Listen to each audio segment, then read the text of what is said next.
Hello 10th class. हम heart के बारे में पढ़ चुके हैं, ब्लड सर्कुलेशन पढ़ चुके हैं, उसके बाद ह्यूमन बीइंग की बात कर चुके हैं। तो कुछ एक एनिमल्स में लिखना है आपको, जैसे फिश के अंदर 2 चैम्बर हार्ट होता है। लिख लो, in fish 2 chamber heart is present.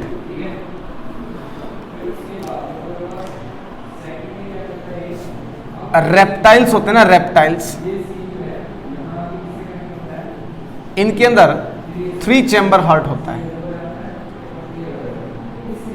3 chamber heart present होता है। लेकिन क्रोकोडाइल में 4 चैम्बर हार्ट है।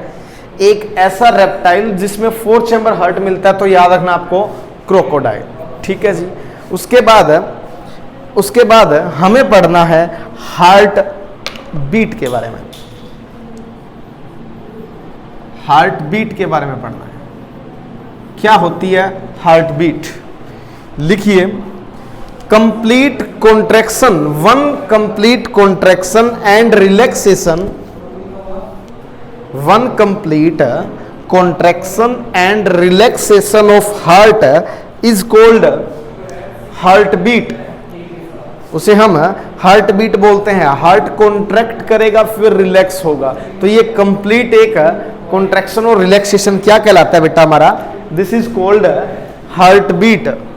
कितनी है heart beat normal human being के अंदर? अगर मैं बात करूं 70 to 72। ये हार्ट बीट एक्सरसाइज के दौरान बढ़ जाती है, रनिंग वगैरह वॉकिंग वगैरह करते हैं तब बढ़ जाती है, ज़्यादा सा वो नहीं है। लेकिन इसके अलावा बच्चों के अंदर भी हार्ट बीट है वो थोड़ी ज़्यादा मिलती है। ठीक है जी। इसके बाद आता है पल्स। पल्स रेट बोलते हैं। लिखिए, पल्स क्या होता है? The expansion of N artery, expansion of N artery, expansion of N artery each time blood is forced into it। Artery में जैसे ही ब्लड अंदर जाता है एक फोर्स लगाता है और वो एक्सपेंड होती है आर्टरी, तो उसे हम बोलते हैं पल्स। उसे क्या बोलते हैं? पल्स। पल्स रेट सेम होती है एज हार्ट बीट, 70 to 72। ये क्या है? सेम। ठीक है जी। चेक करने का तरीका, पल्स रेट आपको बताया हुआ है। डॉक्टर यहीं से चेक करता है पल्स क्या चल रही है आपकी, यहां से, या फिर यहां चेक किया जाता है गर्दन के पास। ठीक है जी। नेक्स्ट हेडिंग डालिए, ब्लड प्रेशर। इंपॉर्टेंट टॉपिक है blood pressure. Blood pressure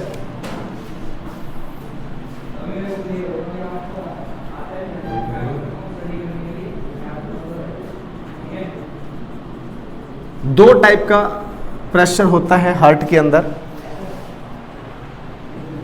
first है सिस्टोलिक, और दूसरा है डायस्टोलिक।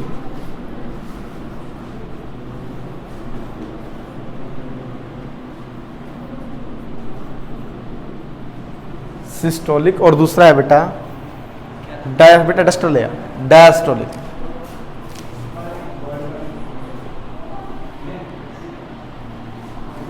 मतलब क्या है? पहले तो what is blood pressure? Blood pressure लिखो, the pressure at which blood is pumped around the body by the heart, the pressure at which blood is pumped around the body by heart is called blood pressure। सबसे पहले लिखिए systolic pressure कौन सा होगा। यह बात समझना, जब हार्ट से ब्लड निकलता है, हार्ट कॉन्ट्रैक्ट होता है, तो ज्यादा प्रेशर से आर्टरी के अंदर खून जाएगा। एक नॉर्मल स्टेट में जो खून जा रहा है और एक है कॉन्ट्रैक्ट करने के बाद जा रहा है, तो कॉन्ट्रैक्शन के कारण ब्लड ज्यादा प्रेशर से जाएगा, तो उस प्रेशर को सिस्टोलिक प्रेशर बोलेंगे। तो लिखो सिस्टोलिक प्रेशर क्या है, the maximum pressure at which, the maximum pressure at which blood leave the heart, the blood leave the heart through the main artery, through the main artery during contraction phase, during a contraction phase is called systolic pressure, जिसकी value 120 mm of Hg। Diastolic pressure लिखो, what is diastolic pressure,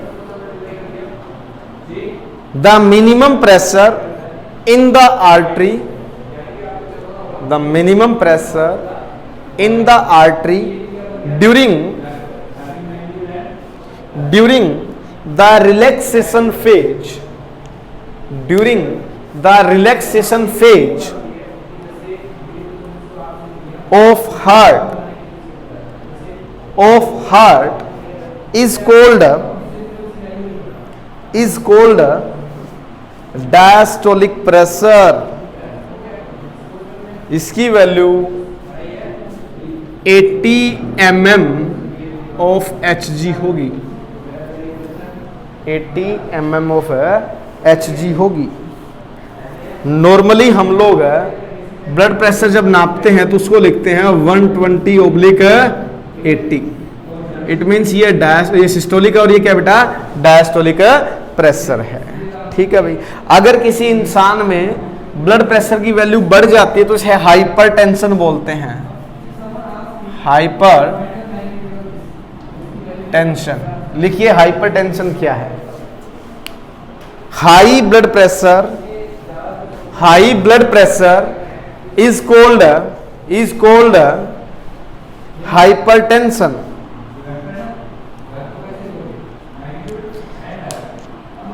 ये क्यों होता है high blood pressure, समझो बेटा। जो blood pipe है इसके अंदर जनरली कोलेस्ट्रॉल वगैरह जमा हो जाता है, इसके अंदर है कोलेस्ट्रॉल वगैरह जमा हो जाएगा, तो ब्लड फ्लो को क्या करेगा, रोकेगा। ब्लड फ्लो इसमें इजीली नहीं हो पाएगा, ब्लड फ्लो नहीं हो पाएगा, ये इसका वॉल्यूम कम हो गया तो प्रेशर अपने आप क्या हो गया बेटा, ज्यादा हो जाता है, नैरो हो जाती है आर्टरी, जिसके कारण ब्लड प्रेशर बढ़ जाता है और ये प्रॉब्लम क्रिएट करता है बेटा बहुत ज्यादा। ठीक है जी। नेक्स्ट एक इंस्ट्रूमेंट है, इसको ब्लड प्रेशर को जो मेजर करते हैं उसको स्फेग्मोमैनोमीटर कहते हैं। लिखो an instrument is used,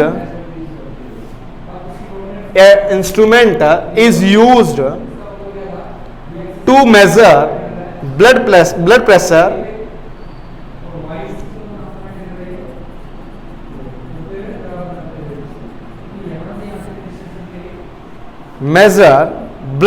is called sphygmomanometer, इसका यूज करते हैं। डॉक्टर आपने देखा होगा वो यहाँ पर आर्म्स पे बांध देता है एक पट्टी से और फिर हवा भर के चेक करता है, वो होता है स्फेग्मोमैनोमीटर। ठीक है जी। नेक्स्ट ब्लड से ही रिलेटेड एक सिस्टम आता है लिम्फेटिक सिस्टम। बॉडी के अंदर ट्रांसपोर्ट का एक सिस्टम तो ब्लड है, दूसरा है लिम्फेटिक सिस्टम। तो हेडिंग डालिए lymphatic system.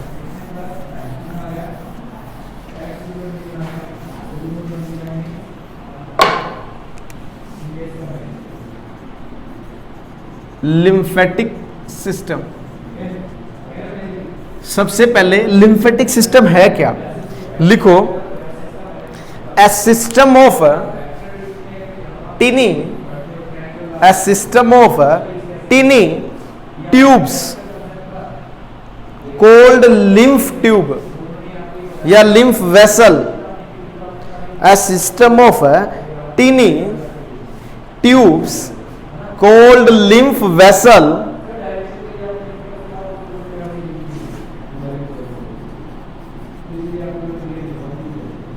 lymph vessels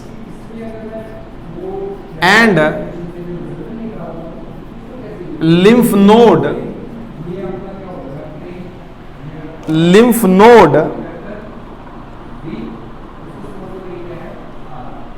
in the human body which transport liquid called lymph, which transport a liquid called lymph from body tissue to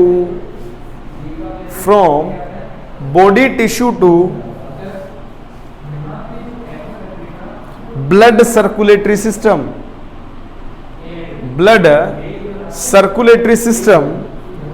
is called lymphatic system। ठीक है भाई, तो सबसे पहले एक बार लिम्फ समझ लो क्या होता है। जो ब्लड पाइप है, आर्टरी लगा लो, इसके अराउंड ये टिश्यू है, और टिश्यू आपको पता है सेल से मिलकर बना हुआ है। ये बोल दिया मैंने टिश्यू। ये टिश्यू किससे मिलकर बना है बेटा? बाहर के ये बहुत सारी क्या है? सेल। और इसके बीच में क्या है? ये खाली जगह। ये क्या बेटा? खाली जगह है। इस आर्टरी में से ब्लड जब ट्रेवल करता है तो वो फिल्टर होकर बाहर आ जाता है। ये ब्लड छन कर बाहर आ जाता है। इसमें सिर्फ ब्लड में से जो बाहर आने वाला जो लिक्विड है उसमें सिर्फ आरबीसी बाहर नहीं आती, बाकी सब कुछ छन छन के कहाँ जाएगा? इस टिश्यू के अंदर आ जाएगा, और टिश्यू के अंदर जो खाली जगह है वहां पर ये फ्लूइड भर जाता है। अब मैं इसको कह सकता हूं टिश्यू फ्लूइड। क्या कह सकता हूं बेटा? Tissue fluid. Tissue fluid same वैसा ही होगा जैसा ब्लड का क्या होता है बेटा? प्लाज्मा। क्या होता है ब्लड का? प्लाज्मा। क्योंकि सेम कंपोजिशन है, सिर्फ क्या नहीं आई? आरबीसी नहीं आई। तो मैं इसको प्लाज्मा तो नहीं बोल सकता, इसने अपनी आइडेंटिटी चेंज कर ली। आने के बाद इसको क्या कहा गया? लिम्फ कहा गया। क्या? सॉरी, टिश्यू फ्लूइड कहा गया। अब पतली पतली पाइपों में जब ये टिश्यू फ्लूइड चढ़ता है तो इसको बोल देते हैं लिम्फ। क्या बोल देते हैं बेटा? लिम्फ। ठीक है जी। अब ये लिम्फ क्या करेगा? ये लिम्फ वेसल से लिम्फ कैपिलरी से लिम्फ नोड, और फिर जाकर खुल जाएगा किसमें बेटा? वेन के अंदर। किसमें खुल जाएगा? जाकर वेन के अंदर। अब क्वेश्चन आता है, रिमांशु पूछता है, सर बताइए क्यों? इसकी क्या रिक्वायरमेंट थी इस फ्लूइड की? जो ये सेल है ना, ये वाली सेल, इसको कोई चीज चाहिए, डायरेक्ट इस ब्लड से नहीं मिल सकती इसको। वो ये जो बीच में टिश्यू फ्लूइड है वो मिडिल मैन की तरह काम करेगा और इसको सामान ला के देगा। पहला फंक्शन तो ये है इस टिश्यू फ्लूइड का। दूसरा, इसके अंदर स्पेशल टाइप की सेल होती है जो इसको इम्यूनिटी प्रोवाइड करती है, जिन्हें लिम्फोसाइट बोलते हैं। क्या बोलते हैं? लिम्फोसाइट। दो टाइप की होती है, बी लिम्फोसाइट और टी लिम्फोसाइट। बस इतना सा याद रखना। तो इम्यूनिटी प्रोवाइड करने का काम करता है। तीसरा, फैट है ना, जो फैट है उसको ट्रांसपोर्टेशन में हेल्प करता है ये लिम्फेटिक सिस्टम। तो हेडिंग डालिए lymph flow only in one direction. पहला पॉइंट तो यही है, lymph flow only in one direction. It is pale yellow in colour, pale yellow in colour.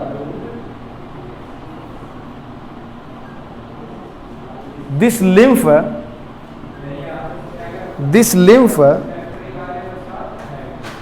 not contain RBC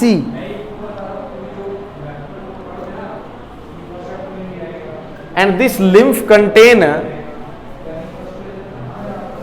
this lymph contain lymphocyte, क्या contain करता है बेटा? Lymphocyte contain करता है, विच हेल्प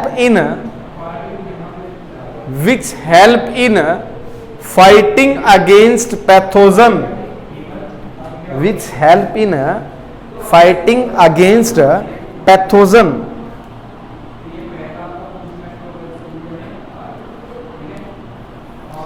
चलिए हेडिंग डालिए, what is the function of lymphatic system in the body? What is the function of lymphatic system in the body? First function लिखिए, first function लिखिए, lymph take part in, lymph take part in nutritive process, nutritive process of the body as lymph carry digested fat। पहला function तो ये हो गया, fat को transport करने में हेल्प करता है। Number 2, lymph protect the body, lymph protect the body, protect the body by killing the pathogen, by killing the pathogen।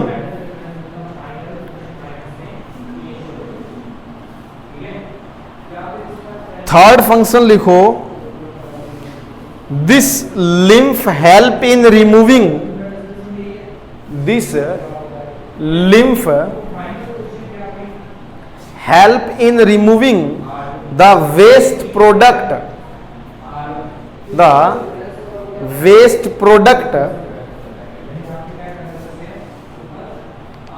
like dead cell, like a dead cell।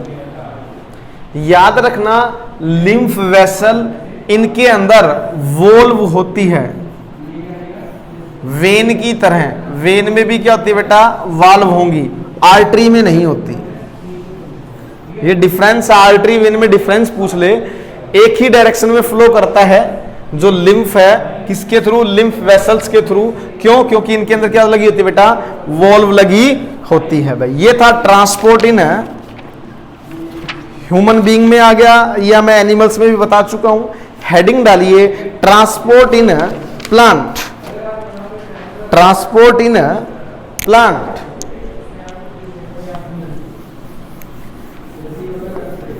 Plant के अंदर transport में 2 tissue याद रखने आपको, xylem and phloem.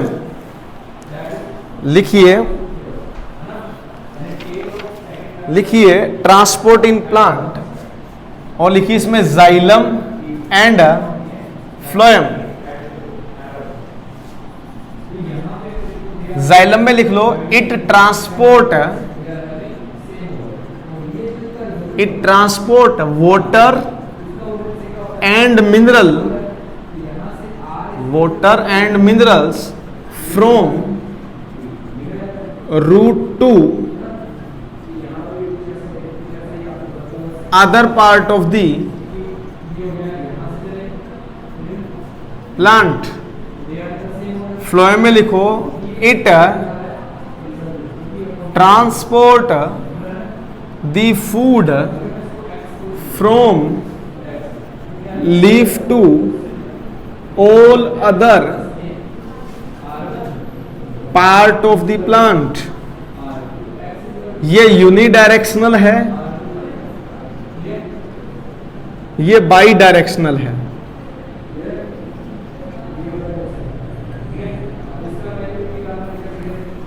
Xylem और phloem के बारे में 9th क्लास में आप लोगों ने पढ़ लिया था, एक बार वहां से होके आओ। 4 सेल इसमें थी जाइलम के अंदर, vessels, tracheids, xylem parenchyma, xylem fibres, जिसमें सिर्फ जाइलम पैरेन्काइमा लिविंग थी, बाकी डेड थी। जाइलम फ्लोएम के अंदर पड़ी थी सीव ट्यूब्स, कॉम्पेनियन सेल्स, तो वहां सीव ट्यूब्स के बारे में एक पॉइंट जो याद रखना वो यही याद रखना है, प्लांट के अंदर एक ऐसी सेल है जिसके अंदर न्यूक्लियस नहीं होता। एनिमल में कौन सी थी? आरबीसी। यहां कौन है बेटा? Sieve tubes. ठीक है भाई, तो यहां तक एक बार करना है। ट्रैकिड्स वगैरह 9th क्लास में एक बार दिया हुआ है, वो आप रीडअप कर लोगे, फिर भी किसी को डाउट होता है तो वो पूछ लेगा भाई। Thank you.